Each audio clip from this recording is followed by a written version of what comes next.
Hello! In this video I will be showing you how to calculate gross profit after you have calculated the cost of goods sold using one of the inventory costing methods. You might remember that net profit, or net income, is equal to total revenues minus total expenses. Gross profit is kind of smaller but more specific than net income. It takes the sales, which is typically the merchandising company's biggest revenue, and subtracts cost of goods sold, which is also typically a merchandising company's biggest expense. In this video, I want to show you how gross profit will differ based on which inventory costing method that the company is using in a period when costs are rising. As we can see in the units purchased at cost column here, the costs are indeed rising as we go from the beginning to the end of January, which will typically be the case. If costs are falling or don't change at all, then the observations I make in this video will not apply. So the first thing we can do is calculate the sales, which is the first part of cost of goods sold. This can be done by adding up the sales from the three dates in the units sold at retail column. So we take 640 times 35 plus 120 times 35 plus 510 times 35 to get $44,450 in sales for the company. And this will be the sales for all four costing methods.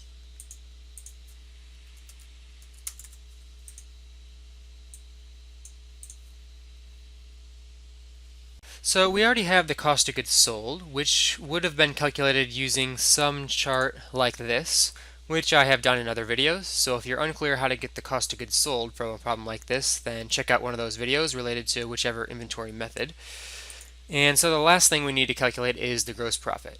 So we can find the gross profit by taking the sales and subtracting the cost of goods sold. So I'm going to do that real quick.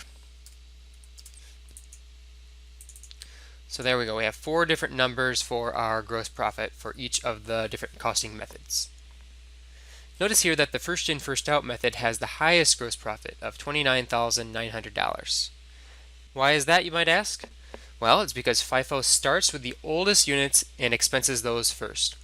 And if prices are rising, the oldest units have a lower cost, such as the $10 and $11 per unit layers of inventory. Lower cost of goods sold leads to higher profit. Now, the disadvantage of reporting a higher profit is that the company will have to pay more income taxes. But at the same time, higher profit means that the company might look better and it might cause investors to take more interest in the company. The reverse can be said about last in first out, which has the lowest gross profit of $29,700. This is because LIFO starts with the units that were last in and expenses those first. And if prices are rising, the oldest units have a higher cost, such as the $13 and $15 per unit layers of inventory. Higher cost of goods sold leads to lower profit. The disadvantage of reporting lower profit is that it might cause investors to take less interest in the company. At the same time, lower profit means that the company will pay less in income taxes. The weighted average method typically yields a gross profit somewhere in the middle of what FIFO and LIFO report, which is the case here. And specific identification depends on which units were sold and on which date. Usually specific identification will lead to gross profit somewhere between LIFO and FIFO, similar to the weighted average method.